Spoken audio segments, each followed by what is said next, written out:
ನೋಡಿಗ cabinet ಅಂತರೂ ವಿಸ್ತರಣೆ ಆಯಿತು. 19 ಸ್ಥಾನಗಳಾಯಿತು, 1 ಸ್ಥಾನ ಉಳಿದಿರೋದು. ಬಟ್ ಎಲ್ಲೋ ಒಂದು ಕಡೆ ಅಸಮಾಧಾನದ ಬೇಗುದಿ ಇನ್ನೂ ಕೂಡ ಆರಿಲ್ಲ ಅನ್ನೋದು ಬಹಳ ಸ್ಪಷ್ಟವಾಗಿ ಗೊತ್ತಾಗ್ತಾ ಇದೆ. ನೋಡಿ, 8 ಜಿಲ್ಲೆಗಳಿಗೆ ಇಲ್ಲಿ ಅವಕಾಶ ಸಿಕ್ಕಿಲ್ಲ. 12 ಜನ ಮಾಜಿ ಸಚಿವರುಗಳಿಗೆ, ಅದರಲ್ಲೂ ಪ್ರಭಾವಿ ನಾಯಕರಿಗೆ ಕೊಡಲಾಗಿದೆ. ಮತ್ತು ಮಹಿಳಾ ಕೋಟಾದಲ್ಲಿ ನಾವು ಗಮನಿಸ್ತಾ ಇದ್ವಿ ಯಾರಿಗೆ ಅವಕಾಶ ಸಿಗುತ್ತೆ ಅಂತ, ಮಹಿಳೆಯರಿಗೂ ಕೂಡ ಸಿಕ್ಕಿಲ್ಲ. ಹಾವೇರಿ ಕಾಂಗ್ರೆಸ್ನಲ್ಲಿ ಮಂತ್ರಿಗಿರಿ ಕದನ. ರುದ್ರಪ್ಪ ಲಮಾಣಿಗೆ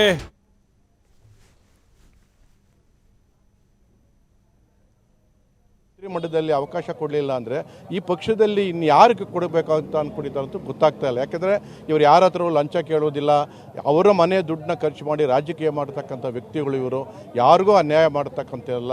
ಆದ್ದರಿಂದ ಭಾಳಷ್ಟು ನಮ್ಮ ಎಲ್ಲ ಕಾರ್ಯಕರ್ತರಿಗೆ ಭಾಳಷ್ಟು ನೋವಾಗಿದೆ.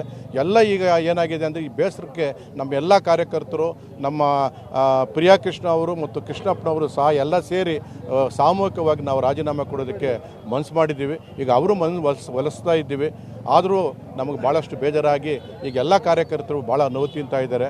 ಇಂಥ ಪ್ರಾಮಾಣಿಕರಿಗೆ ಸರ್ಕಾರದಲ್ಲಿ ಅವಕಾಶ ಕೊಡಲಿಲ್ಲ ಅಂದರೆ ಇನ್ನು ನಾವು ಯಾಕಿರಬೇಕು ಈ ಪಕ್ಷದಲ್ಲಿ ಪ್ರಾಮಾಣಿಕರಿಗೆ ಅವಕಾಶ ಇಲ್ವಾ ಅಂತ ಹೇಳಿ ಭಾಳಷ್ಟು ನೋವಾಗಿ. ಅಧಿಕಾರ ಕೊಡಲಿ ಅಂದರೆ ಹೋರಾಟ ಮಾಡೇ ಮಾಡ್ತೀವಿ. ಇದು ಖಂಡಿತ, ಯಾರು ಎದುರಬೇಕಾದ ಅವಶ್ಯಕತೆ ಇಲ್ಲ. ಕೃಷ್ಣಪ್ಪ ತಪ್ಪರ ಮಗ ಅವರಿಗೆ ಇಬ್ಬರಲ್ಲಿ ಯಾರೊಬ್ಬರಿಗೆ ಅಧಿಕಾರ ಕೊಡಬೇಕು. ಇಲ್ಲ ಅಂತಂದರೆ ಹೋರಾಟ ಗ್ಯಾರಂಟಿ ಮಾಡೇ ಮಾಡ್ತೀವಿ. ಯುವಕರಿಗೆ ಅಂತ ರಾಹುಲ್ ಗಾಂಧಿ ಅವರು ಯುವಕರಿಗೆ ಮಾನ್ಯತೆ ಕೊಡ್ತೀವಿ ಅಂದರು. ಪ್ರಿಯಾ ಕೃಷ್ಣ ಅವರು ಯುವಕರಲ್ವಾ? 26 ವರ್ಷಕ್ಕೆ ನಾವು ಶಾಸಕರು ಮಾಡಿದ ಬೈ ಎಲೆಕ್ಷನ್ನಲ್ಲಿ ರಾಜ್ಯದಲ್ಲೇ ಮೊದಲನೇ ಬಾರಿಗೆ ಬೈ ಎಲೆಕ್ಷನ್ನಲ್ಲಿ ಇಡೀ ಸರ್ಕಾರ ಸೋಲ್ಸಿದ್ದು ಏನಾದರೂ ಸಾಧನೆ ಮಾಡಿದರೆ ಅದು ಪ್ರಿಯಾ ಕೃಷ್ಣ ಅವರು. ಅಂಥ ಬೈ ಎಲೆಕ್ಷನಲ್ಲಿ ಗೆದ್ದಿದ್ದೀವಿ. ಪ್ರಾಮಾಣಿಕರಿದ್ದಾರೆ. ವಿದ್ಯಾರ್ಥಿಗಳಿಗಾಗಲಿ, ಬಡವ್ರಿಗಾಗಲಿ, ದೀನ ದಲಿತರಿಗಾಗಲಿ ಪ್ರತಿಯೊಬ್ಬರು ಸೇವೆನೂ ಪ್ರಾಮಾಣಿಕವಾಗಿ ಮಾಡ್ತಾವ್ರೆ. ಅಂಥ ವ್ಯಕ್ತಿಗಳಿಗೆ ಒಂದು ಅವಕಾಶ ಕೊಟ್ಟಿಲ್ಲ ಅಂದಾಗ ಎಲ್ಲೋ ಒಂದು ಜಾಗದಲ್ಲಿ ನೋವಾಗುತ್ತೆ. ಕಾಂಗ್ರೆಸ್ ಅದರಿಂದ ಇವ್ರಿಗೇನು ಲಾಸ್ ಇಲ್ಲ, ಕಾಂಗ್ರೆಸ್ ಪಕ್ಷಕ್ಕೆ ಲಾಸು. ಕಾಂಗ್ರೆಸ್ ಪಕ್ಷ ಇಂಥವ್ರನ್ನ ಕಡೆಗಣಿಸಿದ್ರೆ ಆ ಪಕ್ಷಕ್ಕೆ ತುಂಬ ನಷ್ಟ ಆಗುತ್ತೆ. ಅದನ್ನು ಗೌರವಯುತ ನೋಡ್ಕೊಂಡು ಅವ್ರಿಗೆ ಸೂಕ್ಷ್ಮ ಸ್ಥಾನಮಾನ ಕೊಟ್ಟು ಅವ್ರು ಉಳಿಸ್ಕೊಳ್ಳೋದ್ರಲ್ಲಿ ಕಾಂಗ್ರೆಸ್ ಪಕ್ಷ ಒಂದು ಶಕ್ತಿ ಬರುತ್ತೆ ಅನ್ನೋದು ನಮ್ಮ ಭಾವನೆ. ಬೆಂಗಳೂರಲ್ಲಿ ಇವತ್ತಿನ ಕಾಂಗ್ರೆಸ್ ಪಕ್ಷನ ಉಳಿಸ್ಕೊಳ್ಳೋದು ಭಾಳ ಕಷ್ಟ ಆಗ್ತಿದೆ. ಹಾಗಾಗಿ ನಮ್ಮ ಬಿನ್ನಿಪೇಟೆ, ಇದು ನಮ್ಮ ಗೋವಿಂದರಾಜನಗರ ಇರ್ಬೋದು, ನಮ್ಮ ವಿಜಯನಗರ ಇರ್ಬೋದು, ಇವೆರಡು ಕ್ಷೇತ್ರದಲ್ಲಿ ಭಾಳಷ್ಟು ಪ್ರಭಾವಶಾಲಿಗಳು ಇದ್ದಾಗೂ ಅವ್ರನ್ನ ಸೋಲಿಸಿ ಇವತ್ತು ಈ ಒಂದು ಸ್ಥಾನಕ್ಕೆ ಕಾಂಗ್ರೆಸ್ಸನ್ನು ಪಕ್ಷ ತಂದುಕೊಟ್ಟಿರೋದ್ರಿಂದ ಅವ್ರಿಗೆ ಸ್ಥಾನಮಾನ ಕೊಡಬೇಕು ಅಂತೇಳಿ ನಮ್ಮ ಎಲ್ಲ ಕಾರ್ಯಕರ್ತರು, ಅಭಿಮಾನಿಗಳು ಎಲ್ಲ ಅವ್ರನ್ನ ಸರ್ಕಾರನ ಕೇಳ್ಕೊತಾ ಇದ್ವಿ. ಇವಿಷ್ಟು ಅವರ ಅಭಿಮಾನಿಗಳು ಮತ್ತು ಕಾರ್ಯಕರ್ತರು ಹೇಳುವಂಥ ಮಾತು, ಪಕ್ಷ ನಿಷ್ಠರಿಗೆ ಮನ್ನಣೆಯನ್ನು ಕೊಡಬೇಕು. ಮತ್ತೇನಿಲ್ಲ, ಹಾಗಾಗಿ ಅವರಿಗೋಸ್ಕರ ನಾನು ಇವತ್ತು ರಾಜೀನಾಮೆ ವಾಪಸ್ ತಗೊಂಡಿದ್ದೀನಿ. ಪಕ್ಷ ನಿಷ್ಠರಾಗಿ ಇರ್ತೀನಿ. ತಾವು ರಾಜೀನಾಮೆ ಕೊಡ್ತೀನಿ ಅಂತ ಹೇಳಿದ್ದಕ್ಕೆ ತಮ್ಮ ಬೆಂಬಲಿಗರೆಲ್ಲರೂ ಕೂಡ ಸಾಮೂಹಿಕ ರಾಜೀನಾಮೆ ಕೊಡ್ತೀನಿ ಅಂತ ಕೆಲವರು ಕೊಟ್ಟಿದ್ದಾರೆ. ಇನ್ನೂ ಒಂದಿಷ್ಟು ಜನ ಕೊಡೋಕೆ ರೆಡಿಯಾಗಿದ್ದರು. ಇವತ್ತು ಹೇಳಿದ್ದೆ ನಾನು, ಯಾರೂ ರಾಜೀನಾಮೆ ಕೊಡುವಂಥದ್ದಿಲ್ಲ. ಮುಂದಿನ 28 ಚುನಾವಣೆ ಮಾಡೋಣ. ಮುಂದೆ ರಾಜಕೀಯವಾಗಿ ಮತ್ತೆ ನಮ್ಮ ಕಾಂಗ್ರೆಸ್ ಪಕ್ಷ ತರುವಂಥ ಕೆಲಸ ಮಾಡೋಣ. ಅಸಮಾಧಾನಿತರೆಲ್ಲರೂ ಕೂಡ ನಿಮಗೂ ಕೂಡ ಕರೆ ಮಾಡಿದ್ದಾರೆ, ಮೀಟಿಂಗ್ ಬನ್ನಿ ಅಂತ ಹೇಳಿದ್ದಾರೆ. ಎಲ್ಲ ಮಾಡ್ತೀವಿ, ಈಗ ಹೋಗ್ತೀವಿ ಮೀಟಿಂಗ್ ಮಾಡಿ ಅವ್ರಿಗೆ ಹೇಳಬೇಕು. ಈ ಥರ ಮಾಡೋದು ಬೇಡ, ಆಗೋಗಿದೆ, ಮುಂದೆ ರಾಜಕೀಯ ಮಾಡಬೇಕಾಗಿದೆ ಅಂತ ಹೇಳ್ತೀವಿ. ಬಟ್ ಪಕ್ಷದ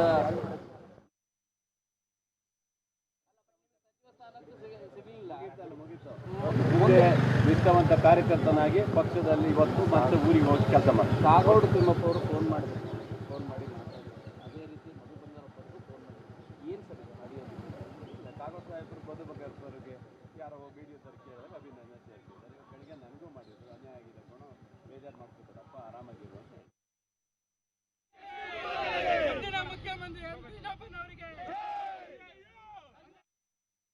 ಯಾವ ಸರ್ಕಾರ? ಯಾರು ಹೇಳಿದ್ರು?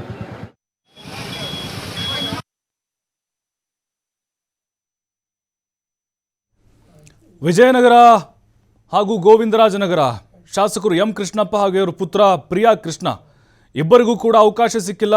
ಒಬ್ಬರಿಗಾದರೂ ಕೂಡ ಅವಕಾಶ ಕೊಡಬೇಕು ಅಂತ ಅವರ ಅಭಿಮಾನಿಗಳು, ಕಾರ್ಯಕರ್ತರು ಈಗ ರಸ್ತೆಗಿಳಿದು ಪ್ರತಿಭಟನೆಯನ್ನು ಮಾಡ್ತಾ ಇದ್ದಾರೆ. ಕೃಷ್ಣಪ್ಪನವ್ರಿಗೆ ಅನ್ಯಾಯ ಮಾಡಿದ್ದಾರೆ. ಪ್ರಿಯಾ ಕೃಷ್ಣ ಅವ್ರಿಗೂ ಕೂಡ ಕಾಂಗ್ರೆಸ್ನಿಂದ ಮೋಸ ಆಗಿದೆ, ಹಾಗಾಗಿ ನಾವು ಸಾಮೂಹಿಕವಾಗಿ ರಾಜೀನಾಮೆಯನ್ನು ಕೊಡ್ತೀವಿ ಅನ್ನುವಂಥ ಹೇಳಿಕೆಯನ್ನು ಈಗಾಗಲೇ ಇಲ್ಲಿ ಕಾರ್ಯಕರ್ತರು ಕೊಟ್ಟಿದ್ದಾರೆ ಮತ್ತು ಪ್ರತಿಭಟನೆ ಮಾಡ್ತಾ ಇದ್ದಾರೆ.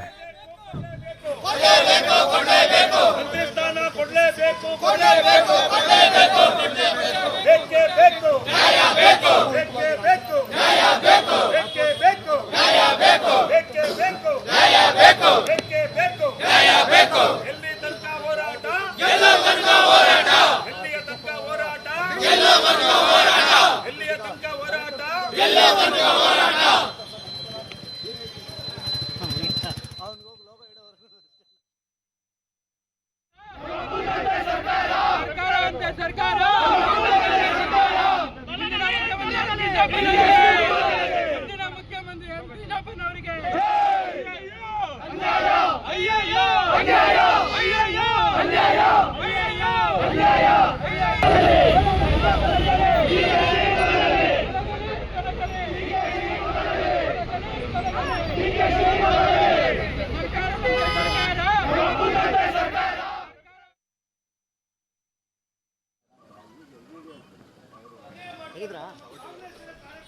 ಪ್ರಿಯಾ ಕೃಷ್ಣ ಅವರ ಬೆಂಬಲಿಗರು ಹೋರಾಟವನ್ನು ಮಾಡ್ತಿದ್ದಾರೆ. ಅವರ ನಿವಾಸದ ಮುಂದೆ ಕೂಡ ಸಾಕಷ್ಟು ಸಂಖ್ಯೆಯಲ್ಲಿ ಅವರ ಅಭಿಮಾನಿಗಳು, ಕಾಂಗ್ರೆಸ್ ಪಕ್ಷದ ಕಾರ್ಯಕರ್ತರು ಜಮಾವಣೆಗೊಂಡಿದ್ದಾರೆ.